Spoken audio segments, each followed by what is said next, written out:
since forever. I don't know her childhood, but I do know that her best friend who grew up with her came out and made some rather disturbing videos about Claressa being taken advantage of when she was younger as a young boxer by her coaches and getting pregnant and things like this. And so when I see people like Papoose enter the Cash App requesting money from people like Claressa, after Remy has already warned us that, he preyed on her when she was in jail. He wasn't making the money. It was Remy's money. And she said she put everything in his name, only to come out and then have to work. And then he's getting the benefit of the solid black man, of the black man that's holding everything down. But when I look at this same thing possibly being done to Claressa, and she's slow by default, she was already taken advantage of by her coaches, surely it's easier for a bum like this to come in and take advantage of her. All right.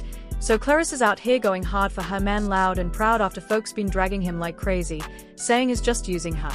Everyone's watching like hawks and the internet's buzzing with claims that he's just hanging on for the ride. Let's be real, Claressa ain't just any woman. She's a beast in the boxing world. Olympic gold, undefeated, and stacking serious cash from fights and big-name sponsors. She's a walking brand, a champion in and out the ring. Now, here comes Papoose. He's been rapping for years, but let's not front. He's no big-time chart topper. He ain't touching Jay-Z numbers or anything close to that level. So, when folks saw Claressa and Pap link up, people started looking real suspicious, like, why would a queen like her be with someone who ain't in the same tax bracket? Soon enough, the internet started wilding. Whispers turned into loud conversations, folks asking, is she paying his bills? Is he rocking clothes she bought? Who's swiping their card at dinner? The rumors got messy real quick, and then boom, Tasha K jumps in and takes it to a whole new level. She ain't hold back at all. She went straight in and basically said that Papoose is broke and just using Claressa for her coins. She even said he's out here living off her. It got so bad online that people were questioning everything about their relationship. Every little move got picked apart and the heat didn't stop. Gotta be careful with my words. Why are you still here? Why you let me tell you something. No man I've ever messed with been broke. Never. No man I've been with been broke. They may have not had as much money as me, but they haven't been broke. Papoose is the wealthiest man that I've been with. I'll say it again. Papoose is the wealthiest man that I've been with. And that's like no faking. I haven't paid for a flight, a hotel, a fucking purse. Nothing. I don't know how long. Food. He take care of everything. So when I be seeing people say that he broke and stuff like that, I just be like, okay. Well, I don't know how he getting the money to do what he doing for me. Cause he stay doing shit for me. But Claressa, she wasn't having it. She clapped back in a video standing 10 toes down for her man. She straight up told folks to mind their business, claiming she ain't taking care of nobody and that Papoose has his own bag. Now listen, is she being 100% real? Who knows? Let's break it down. Pap still performs live shows, gets paid from streaming, drops merch, reality TV money. Plus, he's got a few small investments. So, yeah, he's still active. Reports say his net worth is around $500K. But remember, net worth ain't the same as liquid cash. So, if Remy and Tasha are saying he's broke, but Claressa is saying, nah, he got it. Someone's either stretching the truth or maybe the money situation really changed overnight. So, what's the deal? Is Papoose out here stacking quiet cash, or is he just flossing while Claressa foots the bill? Are you riding with what Tasha K and Remy are claiming? Or do you believe Claressa when she says he's holding it down? Drop your thoughts. Who you rocking with on this one? Next up, this one is wild. Sha'Carri Richardson is caught up in some serious legal drama right now, and it's not looking good. Word on the street is that she allegedly tried to put hands on her man, Olympic sprinter Christian Coleman. Now, let's break this down. These two been together for a little over 2 years. And they are not just any couple. They are the power couple of the track world. Both of them got Olympic medals. Both are lightning fast. And Sha'Carri, she's been crowned the fastest woman in the world after snatching gold in the 100-meter sprint in Paris. These two are top tier. Household names with superstar status in the sports game. But now Shaq carries in handcuffs. Yep. According to police records, things went left at the Seattle-Tacoma airport. The couple was traveling together when everything popped off. Sha'Carri got arrested and hit with a fourth-degree domestic violence charge after things allegedly turned physical between her and Christian. Now, let's be clear.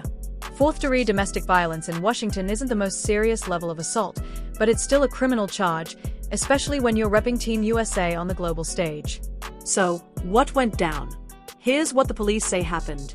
It all started at airport security. We all know TSA lines can be stressful, but apparently, the two started arguing loud enough that people around them started paying attention. No word yet on what exactly set it off, but whatever it wasn't light. Once they cleared security, things escalated fast. And guess what? The whole thing was caught on camera. According to the report, the surveillance footage shows Sha'Carri following behind Christian, getting real close while he kept trying to walk away. She wasn't letting it go. Then boom. She allegedly shoved him hard enough to knock him straight into a column. And it didn't end there. Christian tried to dip out and avoid the scene, but police say she allegedly came back and pushed him again. This second shove, witnesses claim it sent him flying several feet across the floor, several feet from one push. That's some serious strength right there. People watching were shocked. And now Sha'Carri's facing real consequences over it. No official word yet from her or Christian, but this story is unfolding fast, and the track world is watching every move. What y'all think? Is this a one-time thing that just got out of hand, or is there more behind the scenes we don't know about yet? Now, just picture this for a second. You're walking through the airport, minding your business, and suddenly you see two Olympic stars going at it right in front of you. This wasn't some behind-the-scenes scuffle. This was front and center at a busy terminal. And get this, it didn't stop with just pushing and shoving. Police say Sha'Carri also threw a pair of headphones at Christian during the chaos. Yep, full-on objects flying.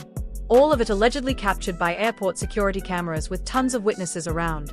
But here's where it gets real strange. Even with all that footage and all those eyes on the scene, both Sha'Carri and Christian told police they had no idea what they were talking about. The cops literally watched the tape and came back like, "So, what happened here?" And they both acted like nothing went down. Christian even told officers straight up that he didn't want to be part of any investigation and refused to be labeled a victim. Now, that raises serious questions. Was he trying to protect her career? Was it the public shame of the whole thing? Or maybe it was deeper. Some folks think it could be about that deep-rooted mistrust a lot of people have with law enforcement. Or maybe he just didn't want the whole world in their business. Let's not forget they are both high-profile. Any drama like this automatically becomes headline news. Cameras, blogs, interviews, it all spirals fast. And it wasn't just random people who saw it. A TSA supervisor, the same one who first alerted police, told authorities they personally witnessed Sha'Carri strike Christian during their argument. So, this ain't just rumors from travelers passing by. Airport staff got involved. That's serious. Sha'Carri was arrested and booked at the South Correctional Entity Jail in Washington on Sunday evening around 7:00 p.m. She ended up staying overnight and was released the next day, Monday afternoon around 1:00 p.m. 1 minute, you're catching a flight. Next thing you know, you're in a jail cell over a heated moment. And the craziest part, this whole situation was still just heating up. Right after that airport drama, Sha'Carri still pulled up at the U.S. Track and Field Championship in Eugene, Oregon, like it was just another day. She stepped on that track for the 100-meter opening rounds with full confidence, basically saying, "Yeah, I did what I did, but I'm still going to show up and win." That's some real fearless energy right there. And she ain't done yet. She's set to compete in the 200-meter race this weekend, too. But now everyone's watching close, wondering if all this legal heat will mess with her performance or even worse, derail her whole career. Now, let's be real. She's a beast on the track. But that temper, it could end up being her biggest opponent. This isn't her first time making headlines for the wrong reasons either. Remember when she got suspended for marijuana and missed the Tokyo Olympics? That already cost her big. But now we're talking domestic violence charges. That's a whole different ballgame. And the timing couldn't be worse. She just won gold in Paris, locked in automatic entry for the World Championships this September, and her name's ringing bells in every corner of track and field. But now she's got this legal storm hanging over her. And sponsors do not play when it comes to stuff like this. And let's not forget, this ain't even her first airport incident. Back in 2023, she got kicked off an American Airlines flight for refusing to hang up her phone before takeoff. You'll remember that? So now folks are starting to side-eye her behavior. Like, is there a pattern here? She's got to tighten up because Olympic athletes are held to a different standard. These DV allegations, even if they get dropped, can still wreck endorsement deals, affect Team USA status, and stain her whole image. The pressure is on. So, what do y'all think? Is Sha'Carri spiraling or just having a rough patch? Will she bounce back stronger or take another hit?